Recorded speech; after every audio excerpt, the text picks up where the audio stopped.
Hola, ¿qué tal? Los saluda Rafael Aste, soy analista senior de Legal y Política.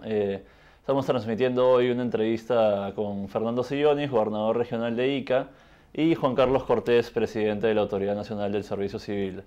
El tema de la entrevista hoy gira en torno a hacer la reforma del servicio civil, que consta de hacer una unificación de regímenes para los funcionarios públicos, instalar un régimen meritocrático en el sector público y sirve como una especie de complemento a la reforma del sistema judicial que se está comenzando a tratar de impulsar ahora. Entonces por eso quería empezar a conversar con Juan Carlos, a ver si nos puedes comentar de qué manera podría ayudar la reforma del servicio civil para dar algo de predictibilidad al funcionamiento de las entidades públicas en esta coyuntura. Bueno, lo que se quiere con la reforma principalmente es un cambio de cultura en favor de los ciudadanos. Los servidores públicos nos debemos a los ciudadanos y por lo tanto tenemos que hacer las cosas de tal manera que sean favorables a los ciudadanos. Y para lo cual necesitamos un servicio civil que tenga ciertas características. La primera es lo que tú has señalado en tu introducción, meritocrático. Es decir, que tengamos concursos y esos concursos sean transparentes y que las mejores personas puedan acceder a los cargos, ya sea porque tienen los conocimientos, porque tienen las habilidades, porque tienen las competencias para poder hacer bien las cosas. Y obviamente esto tan importante que a veces decimos pero que no funciona o no se ve, que es la vocación de servicio, ¿no? Además de eso, son personas que tienen que tener una formación permanente y que tienen que resolver los problemas que tenemos en cada una de nuestras instituciones. Llámese esto el servicio de atención al ciudadano, llámese esto inclusive la posibilidad de trabajar al interior de la institución. O sea, resultados, metas y obviamente satisfacción del ciudadano. Y que abarque a todo el sector público, a La todas las idea, entidades. el objetivo es ese, ¿no? Que sea todo el sector público, porque en realidad lo que queremos es un país distinto y un país que pueda efectivamente generar confianza a los ciudadanos de lo que estamos haciendo desde el sector público, que es algo que está quebrado en ese momento, ¿no? Claro. Justamente el tema de la confianza. Y hay algunas entidades que se han ido excluyendo de la reforma del servicio civil, ¿no? El argumento es que tienen autonomía política como el Poder Judicial, el Congreso. ¿Cómo dificulta esto? Yo creo que son mensajes que no son buenos, porque lo que creo que hay detrás de este tema es una falta de visión global del Estado. Lo que tenemos que tener, una de las cosas principales que tenemos que tener desde el Estado es una visión en la cual sea unívoca en el sentido de hacia dónde caminamos, y caminamos a dar un mejor servicio a los ciudadanos.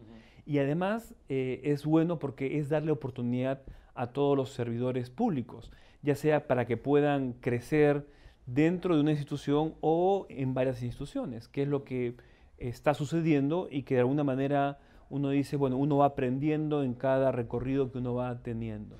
Entonces, creemos en una visión, digamos, del Estado para efectos de los servidores públicos.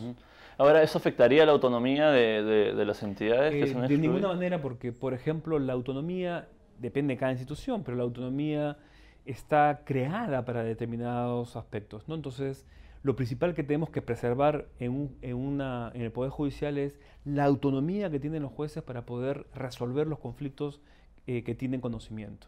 Eso es importantísimo. Entonces, esa es la que hay que especialmente establecer y preservar. Igual en el Congreso, digamos, la autonomía que tiene cada congresista de poder expresar su opinión y representar a su pueblo que lo ha elegido de una manera adecuada.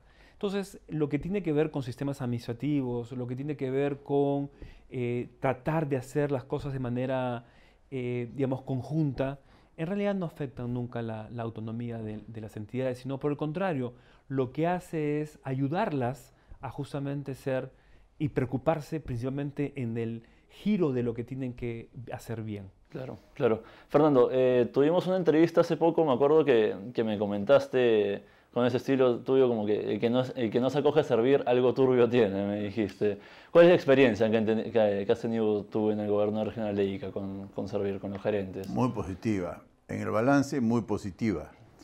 Yo reconozco que no conocía de la existencia de servir y yo quise, digamos, evaluar a todo el personal que heredaba de la gestión anterior y la verdad que las calificaciones eran bajísimas. ¿no? Y apareció la oportunidad de recurrir a Servir. Es un procedimiento que no podía ser diferente, ¿no? Es una solicitud con unas calificaciones, con unas especificaciones de capacidades, y hay un plazo que toma el conseguir una terna. Seguramente Servir obviamente tiene acceso a un listado de personas que han sido capacitadas en la institución, que quieran estar disponibles, y es uno el que evalúa de una terna al gerente público que solicita, ¿no? Y la verdad que yo aprendí de ese procedimiento, y lo que sucedió a partir de la contratación de los gerentes públicos fue todo en positivo, ¿no? Gente muy profesional. La gestión pública es muy compleja, es muy sofisticada, es muy rigurosa en procedimientos, y bueno, ellos están absolutamente preparados para realizar esa función, y obviamente se nota en su actitud, ¿no? La formación moral, obviamente la formación técnica, y por eso es que nosotros insistimos en más, ¿no? Para que formen equipos. En realidad, el mayor desafío que uno encuentra cuando llega a estos espacios de gestión pública es pues la corrupción, ¿no? Entonces, la corrupción no se corrige desde adentro, eso ya me quedó claro. La corrupción se corrige con equipos de gerentes públicos. Pueden no ser gerentes públicos de Servir, efectivamente existen peruanos muy calificados también fuera de Servir, pero las probabilidades de que en Servir vengan gerentes públicos calificados es mayor. Aparte que reciben una mejor remuneración que el resto de los funcionarios. Y dan el apoyo también para la contratación, ¿no? Es casi como una gerencia de recursos humanos. ¿O cuál es el apoyo específico que dan ahí? El sistema es, se hace una selección a nivel nacional. Ha habido 13 selecciones y luego esto va a una bolsa. Entonces de la bolsa se sacan los nombres para que la entidad, en este caso gobierno regional, escoja. Se determina de acuerdo a una fórmula cuál debe ser la remuneración que esa persona debe recibir. Y en función de eso, el gobierno regional coloca el monto que está dentro de su presupuesto para ese puesto, y si hay un adicional, lo paga a Servir. Yeah. Sin embargo, el jefe es el gobierno regional, no somos nosotros. Pero además de esto, lo que hacemos es hacer un seguimiento. Entonces, para efectos de justamente ver si están fallando en algo, si es que necesitan coaching, si es que necesitan algún tipo de labor distinta, si tienen un apoyo. Hemos creado ahora un tema de voluntariado dentro de los propios gerentes públicos. Digamos, es cómo aseguramos que la gestión de los gerentes públicos conjuntamente con su jefe sea realmente buena. Esa es un poco la lógica. O sea, es conveniente para el gobierno regional porque no te significa ningún sobrecosto y al final te terminas asegurando que te llegue algo. No, es altamente conveniente, ¿no? Yo lo que he observado es que cuando uno combate con éxito a la corrupción, todo lo demás empieza a mejorar, ¿no? Y tiene sentido, pues, ¿no? La corrupción es el germen del maltrato. Entonces, cuando uno elimina ese maltrato, todo empieza a caminar mejor. El caso más emblemático en el gobierno regional de Ica es esta revolución, le llamamos nosotros, que hemos hecho en el servicio a los pacientes en los hospitales grandes, ¿no? Donde las colas eran de una crueldad inimaginable, ¿no? Y resulta que las colas obviamente se generaban porque los malos médicos, algunos malos médicos, abandonaban los hospitales a media mañana para realizar sus prácticas privadas, en sus clínicas privadas, ¿no? En consecuencia, ¿cómo no iban a haber colas si no había atención, ¿no?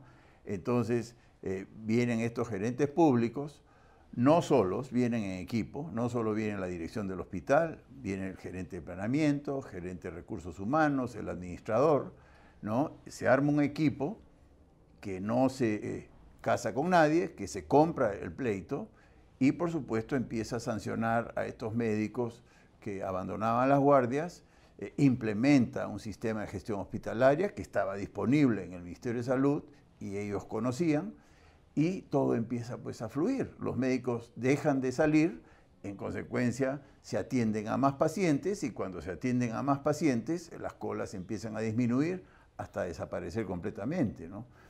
Eso que parece tan elemental, tan sencillo, produce pues un impacto en el bienestar de los pacientes extraordinario, ¿no? Como que en el Hospital Regional de Ica se han cuadruplicado las atenciones con el mismo presupuesto. Lo único que ha ocurrido es que los médicos dejan de escaparse y todo funciona mejor, ¿no? Claro, ¿y en cuánto tiempo más o menos? O sea, desde que uno hace la solicitud a servir y llegan los gerentes y los gerentes pueden emplear. Cada vez lo vamos acordando, o sea, a veces nos demoramos porque hay que cambiar algunos instrumentos de gestión y ahora estamos cambiando nosotros también para hacerlo mucho más rápido. Pero hay una cosa que yo quisiera rescatar, ¿no? Y no es porque Fernando esté presente, porque lo he dicho antes y lo puedo decir en cualquier sitio porque he aprendido, digamos, esto y creo que está totalmente ratificado y totalmente comprobado en el caso de EIC. Sí necesitamos, y además eso es muy importante para efectos de las nuevas elecciones que se vienen, necesitamos escoger personas, digamos, democráticamente, escoger personas con liderazgo. Liderazgo en dos cosas importantísimas. La primera, justamente liderazgo en querer cambiar las cosas para bien de los ciudadanos. O sea, no es yo creo, algo que venga de la nada de que se haya escogido colas en los hospitales. ¿Por qué las colas en los hospitales? Porque Fernando lo dice, le llama, no hay que ser crueles en hacerlos a una persona que llega, que quiere ser atendida rápidamente, que quiere conocer su situación física, si está bien, está mal, se va a morir, no se va a morir. El que no le tengas que obligar a hacer cola, eso es un acto sumamente fuerte y además lo que genera es una confianza con las personas. Entonces es liderazgo para cambiar las cosas en donde tienen que cambiarse principalmente. O sea, yo, digamos, una de las aspiraciones que nos encantaría es que esto que se ha resuelto en Ica se resolviera en todo el país, en todos los hospitales del Perú. O sea, esto tiene que replicarse. Y la segunda cosa que creo que es importante es liderazgo en hacer la pelea contra la corrupción. Porque esto significa que no es que desde la tribuna estamos alentando a las personas que luchan contra la corrupción, sino es meterse en la cancha, en este caso, digamos, a dirigir a los directivos, a los gerentes que van o están haciendo el cambio y sacar digamos, a defenderlos cuando hay problemas, ¿no? Entonces yo diría, hay una de las competencias importantísimas que necesitamos en nuestras autoridades es liderazgo. Obviamente eso mezclado con vocación de servicio es un combo sumamente fuerte, ¿no? Claro. Entonces creo que eso es lo que como ciudadanos deberíamos exigir en las próximas elecciones. Y hablando también de estas elecciones, entonces, ¿cómo se garantiza que se dé continuidad a lo que ya se inició en Ica? ¿Cómo, sobre todo ahora que el gobierno central ha transferido casi 10.000 millones de soles a los gobiernos subnacionales ahora a mitad de año? O sea, ¿cómo garantizar que el dinero se ejecute, que sea ejecutado propiamente, con un recambio tan grande que va a haber? Porque no hay reelección en estas elecciones. Bueno, a mí me parece muy buena la invocación de pedir a la gente que elija bien, ¿no? Es muy importante elegir bien. Yo sí creo que la ciudadanía tiene que empoderarse y me parece que todo lo que está viviendo el país en este momento definitivamente está empoderando a la ciudadanía. El periodismo ha agarrado un protagonismo muy importante y yo creo que eso en el fondo está bien, ¿no? Habiendo corrupción en el periodismo, pero es gracias al periodismo que están saliendo a la luz todos estos actos de corrupción.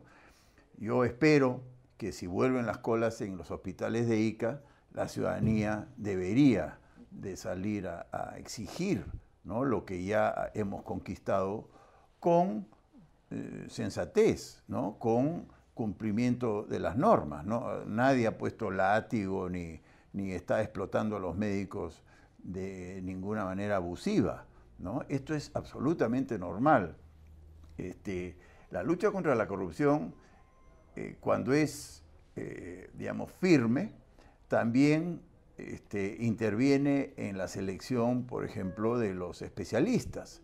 Entonces, si a través de los gerentes públicos de servir, cosa que ha ocurrido en Ica, se evita el tarjetazo y el padrinazgo y la recomendación para la contratación de los especialistas, pues empiezan a entrar una oleada de especialistas, jóvenes en su mayoría, que empiezan a confiar en el sistema. Todos quieren ir al Hospital Regional de Ica, ¿no? Y todo empieza pues a convertirse en círculo virtuoso, ¿no? Claro. Entonces la atención técnica es mejor, la atención humana mejora y bueno, para adelante, ¿no? Para adelante. Vale. Pero ¿cómo garantizar?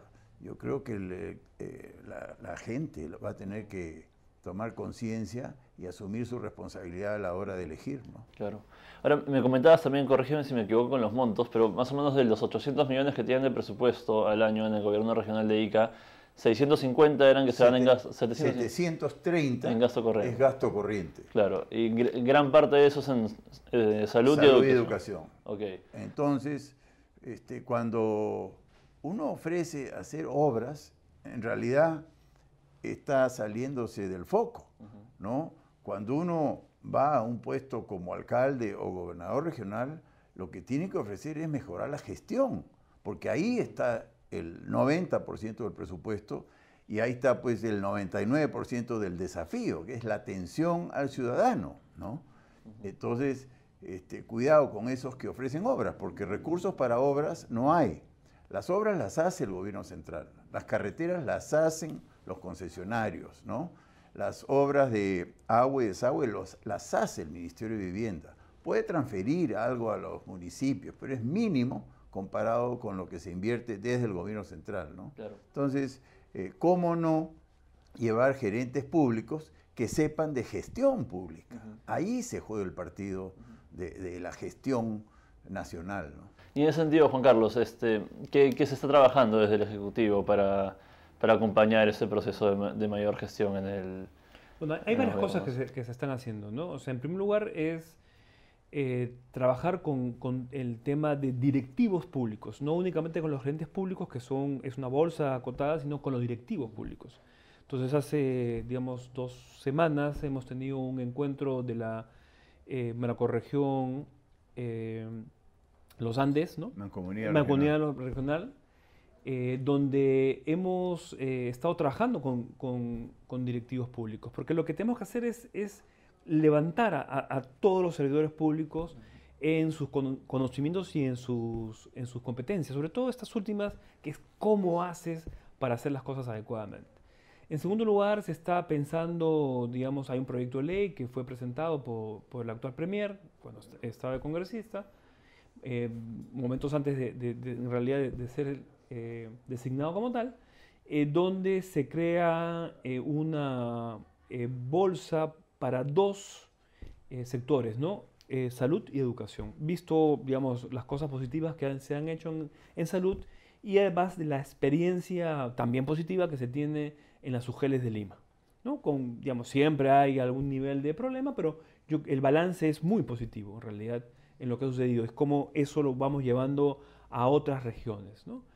Lamentablemente le faltó tiempo a Fernando para poder llevar lo de educación también a Ica, ¿no? También, digamos, trabajamos mucho a través de la Escuela Nacional de Administración Pública, a través de la ENAP, que es parte de Servir, para justamente trabajar competencias y conocimientos en programas especiales con los directivos públicos. Porque lo que pensamos nosotros es que aquel directivo público es la locomotora para que todos los servidores públicos vayan en un camino determinado a tener un servicio más adecuado. Y funciona. O sea, funciona, digamos, por lo menos en los diversos casos de los cuales hemos estado, funciona que sea digamos, la cabeza de la dirección sea la que lleva a buen puerto los temas, ¿no? Porque además se preocupa por la capacitación de las demás personas, porque tenemos que levantarnos, o sea, sin lugar a dudas tenemos que levantarnos en los servicios que estamos dando en este momento en el país, ¿no? Claro, pero muchas veces la resistencia viene incluso dentro de la entidad que se quiere hacer, a la que se quiere transitar a ese servir, ¿no? O sea, dentro incluso de los mismos propios funcionarios de cada entidad. Claro, yo he escuchado críticas, digamos, infundadas, pero críticas muy severas respecto de servir de parte de funcionarios de la institución, y lo que más me ha llamado la atención son las críticas de parte de congresistas de la República, ¿no? Entonces ahí es donde yo concluyo qué intereses turbios dominan esas críticas, ¿no? Esos cuestionamientos, porque cuando uno vive la experiencia de servir es todo positivo, ¿no? Comparado con lo que uno sustituye, ¿no? Es realmente un profesionalismo notablemente superior, ¿no? Un compromiso. Se nota que ellos están siendo también monitoreados desde servir, no solo desde la región, y se esmeran en obtener los resultados y los logros que se han establecido tanto de servir como en este caso del gobierno regional. Entonces, ¿cómo criticar con fundamento este recurso? Entonces, pero sí, hay peruanos que se oponen. Bueno, ¿qué reacción pues, puede tener un funcionario corrupto respecto de alguien que va a venir, que seguramente no va a compartir esa actitud o esa moral, ¿no? Es de rechazo. Es evidente que esto va a generar un rechazo, pero hay que confrontarla, pues.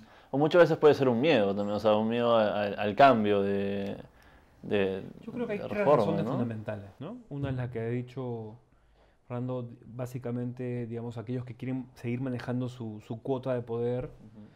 La segunda, hay un tema político, digamos, a alguien hay que echarle la culpa de las cosas, entonces, además sin fundamentos, para efectos de poder todavía sobrevivir o querer vivir en este mundo político. Y la tercera es un tema así también de miedo al cambio, ¿no? O sea, digamos, no nos han enseñado en términos generales desde chicos a vencer los miedos, sino a ver cómo mantenemos el status quo, ¿no? Entonces, eso tiene una importancia hoy muy, muy fuerte, ¿no? Porque lo que estamos tratando de proponer en este momento es cómo cada servidor público, cada grupo de servidores públicos comienza a innovar para mejorar la atención. Pero ¿cómo vas a innovar si es que tienes miedo a innovar? Porque, digamos, hay todas estas reflexiones que ha habido en algunos libros en los cuales gobernantes le decían no hagan este cambio porque va a afectarnos. Es ese miedo constante que hay a que pueda haber alguna repercusión, digamos, negativa cuando en realidad no lo hay, ¿no?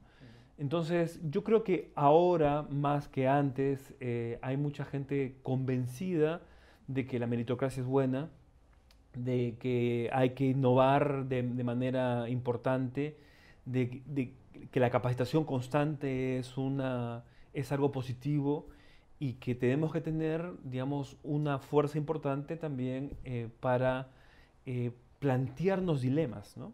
¿Lo hago o no lo hago? Y si lo hago, ¿por qué lo hago?, ¿no? Entonces, en este recorrido que hemos tenido nosotros, ya un poco largo, lo que estamos viendo cada vez más son personas que se están involucrando seriamente, a pesar, digamos, de lo que viene sucediendo en el país, ¿no? Se están involucrando justamente en tratar de actuar éticamente. Claro. De repente lo que falta, y obviamente lo que hay que dar mucho más, es decisiones políticas para efectos de dejar a esas personas justamente que puedan progresar, ser íntegros, y obviamente es lo que yo llamo el acorralar y encorsetar a la gente que quiere hacer temas de corrupción, ¿no? Y ahora, una de esas personalidades políticas que se ha reunido contigo ha sido el ministro de Justicia, recientemente nombrado Vicente Ceballos, ¿no? Cuéntanos un poquito cuál es el alcance de lo que, Bueno, de lo que quieren hacer, porque es un ministerio que ha preocupado bastante a la gente ahora sí, con los audios. con él en realidad nos venimos reuniendo hace un tiempo cuando él representa a Moquegua, entonces hemos estado trabajando temas en Moquegua, capacitando en Moquegua. Entonces, cuando él conoce, digamos, Servir y las cosas que hemos estado haciendo en Servir, ¿no? Entonces, cuando él ha ingresado como ministro de Justicia, lo que quiere principalmente es dos cosas fundamentales. Una, la del político, que es cómo obtienes logros lo más rápido posible porque tu tregua es muy corta. Entonces, si tú te demoras en llamar a personas que te han acompañado en ciertas, digamos, circunstancias, pero que no tienen las competencias para realizar, no sé, la Secretaría General, las compras, etcétera, etcétera, es probable que tu tregua se acabe rápidamente.